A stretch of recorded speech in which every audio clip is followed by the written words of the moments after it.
Welcome back. Florida Senator Marco Rubio and Texas Senator Ted Cruz will have an interesting dilemma if President Trump's immigration plan ever comes to a vote. Will they vote for a bill that would have excluded their parents from entering the U.S.? Ted Cruz's website talks about how his parents came to America from Cuba, quote, penniless and not speaking a word of English. Well, under the Trump plan, no English, no entry in the U.S. The proposal prioritizes those who not only speak English, but also have advanced skills and education. And joining us for more is Johannes Werner, the owner of the Cuba Standard, former State Representative Keith Fitzgerald, a political science professor at New College, and Christian Ziegler, Republican State Committee man for Sarasota. And Johannes, I'll start with you because you are an immigrant yourself from Germany. You're married to a woman, I believe, from Mexico? She's Mexican-American. She's got both citizenships, and I came here with a fiancé visa. Okay, so when the president announced this proposal several weeks ago, what was your immediate impression? Well, my immediate reaction is it's another politician stomping on the weakest in society, trying to make political hay out of people who are already facing difficult times and who are actually net economic contributors. Christian, I already see that you're shaking your head, but let me ask you the question that we raised off the top of this. If this became law, Marco Rubio would not be in the United States Senate and Ted Cruz wouldn't even be in the country. Okay, and when you let off, you talked about how their parents and what their status was coming to the country or not. I'll tell you, my grandmother, she came from former Yugoslavia. My father still lives over in Serbia, so I'm well aware of what the immigration, rules were back then. I'll tell you, I mean, different times call for different rules.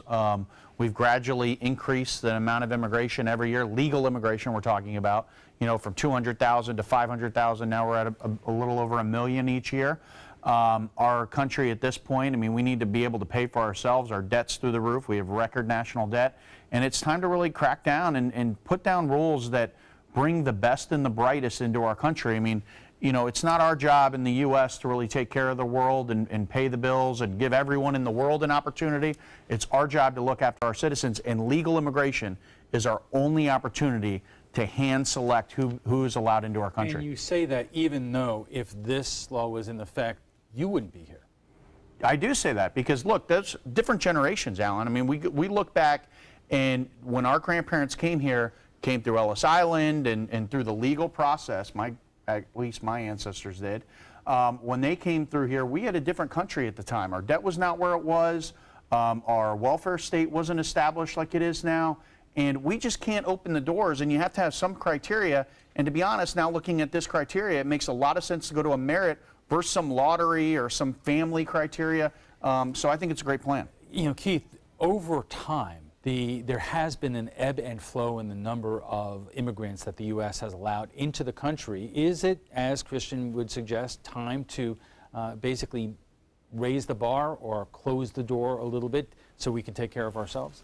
I got to say, I find the whole conversation a little bit silly because it doesn't attend to the details of the bill in any realistic way.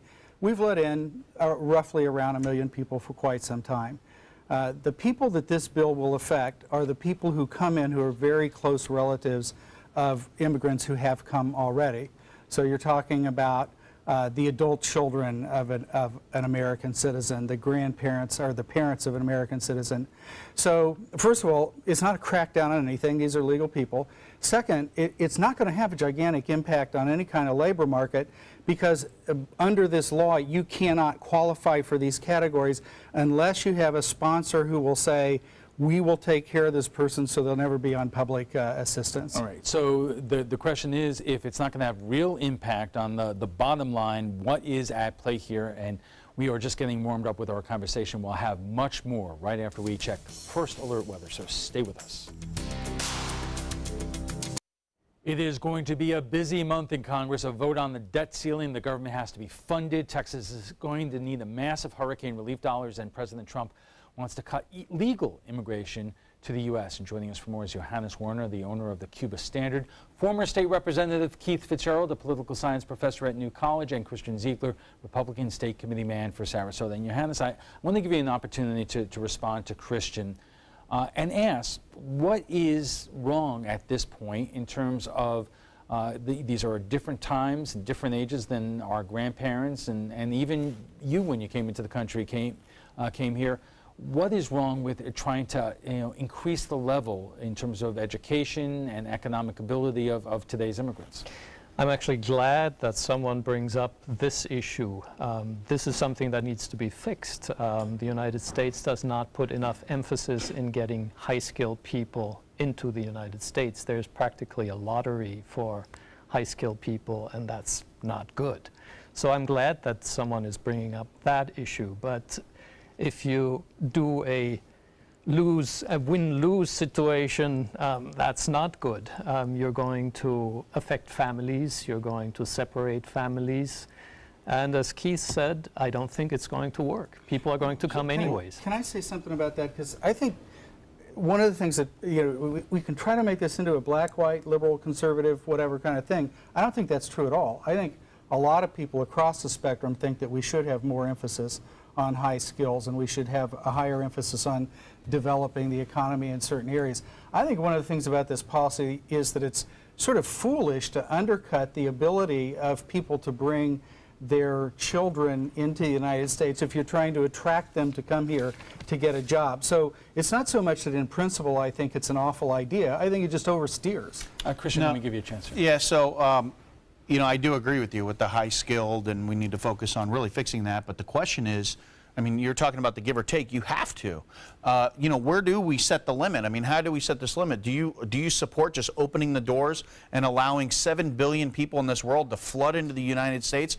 I mean, we are the most desired country in the entire world. Everyone wants to come here, and it's okay for us to pick and choose who's allowed in. Christian, there are 675,000 people a year who are close family members who are allowed in now. We're not throwing open the doors to 7 billion people. But that's just ridiculous. But Keith, I mean, when you look at this, it's not just, I mean, it's easy to say, oh, their child or their brother and sister, but when you look at chain migration, it goes deeper than that.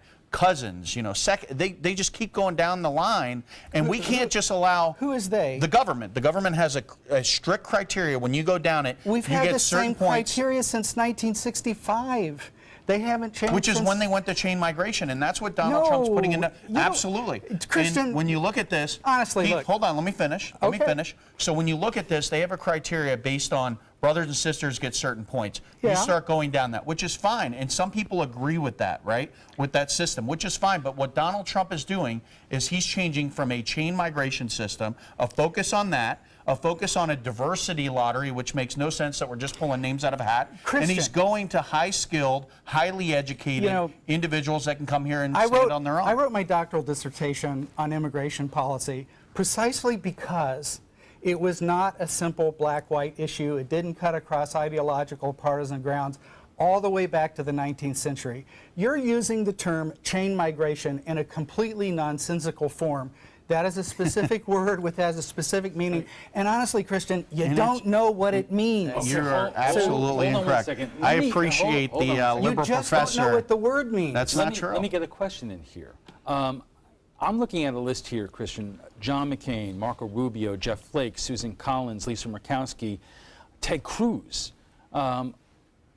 It's hard to believe that any or any number of them would be voting for legislation like this. If it's so unlikely that this proposal could actually become law, what's the intention? I mean, it's been speculated about that the intention here was to appeal to the base, because the president, in terms of his approval numbers right now, is not doing that well, and you got to keep that base loyal to him.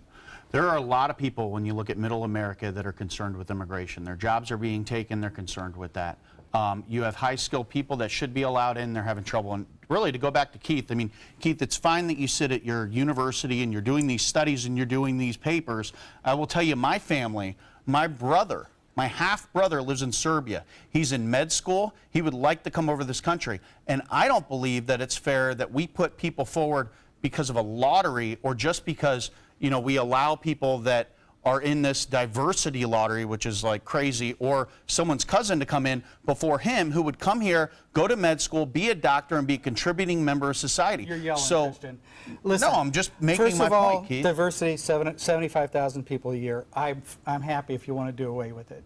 Second, we already agree that we should be letting more doctors and engineers, so there's not even a disagreement. I think that Alan is making a point that if you really know what this bill does, it doesn't do much. And my position and Ioannis's position are closer to Marco Rubio's position. So, you know, why would you bring this thing up? And I think it's to excite nativist tendencies, and that's a shame. We should be trying to unite people, not divide them. We should be looking at Keith, problems we have like, to look out for our own country. It's time to do that. We are looking out for No, we aren't looking out for our own country. You know, We're would talking you about stop just allowing yelling at everyone me? in. Okay. We are not Stop looking out for our own country. yelling at me. You're a very rude young man. Keith, and you listen to how you loud you are. dishonor your parents by your rude Gentlemen, behavior. all right, let's pause on it. Johannes, I want to ask you this question because I remember a couple of years ago, there were a lot of people in the Hispanic community who became ambivalent in terms of the electoral process because they were disappointed that Barack Obama did not do all the things that he promised to do. And they took a pass at the midterms, they took a pass at the presidential election. And here, you know, voting matters. What would you say to that community in terms of where we are now and what the lesson is here? To tell you the truth, it's hard to motivate people, Hispanics, to go vote because to them Obama was the deporter in chief. That's one of the reasons for staying away from elections. What I can tell them is that it can get much worse than it already is. Essentially, if we prohibit family reunion or if we restrict it severely, there's going to be more underground migration. More underground migration means less rights. It means more exposure to the whatever could happen tomorrow. And it means just less contribution to this economy. So if they vote, they could steer this country back to a sane immigration policy, and they could give an answer to people who always assume that we immigrants, are just freeloaders who are not contributing to this economy. Well, I mean, do you Quite see the contrary. any energy in that community or other communities concerned about these issues in terms of whether we're talking about the midterms or what's going to happen in 4 years? Because there was not a lot of energy there last time. It depends on the candidates. At this point, I don't see a lot of energy, yes. Christian, let me ask you about Johannes's point that if you're talking about separating families, that his point is that you may open up more of what has been coming down in terms of illegal immigration. You could say that the president's rhetoric over the last 7 months has slowed border crossings. The fact is that the border crossings were slowing before that. But if this became law, wouldn't you have a lot of impetus for family members who don't get in to come in illegally? Well, and I don't think that we should be basing our laws based on how criminals will respond to them, first of all. Second, I actually believe that when you address legal immigration, we also need to address illegal immigration, and that goes to shutting down that border and preventing that, you know, that effect from happening. Keith, let me give you the last word. I don't disagree, but we need to do it. You know, I think that what we really need to do is try to take a sane approach to this thing. Everybody knows immigration policy is broken, including the unsanctioned immigration. That's not a good situation. We really need to address this. This particular measure, it doesn't really make any sense. It doesn't really address any particular issue. It doesn't solve anything.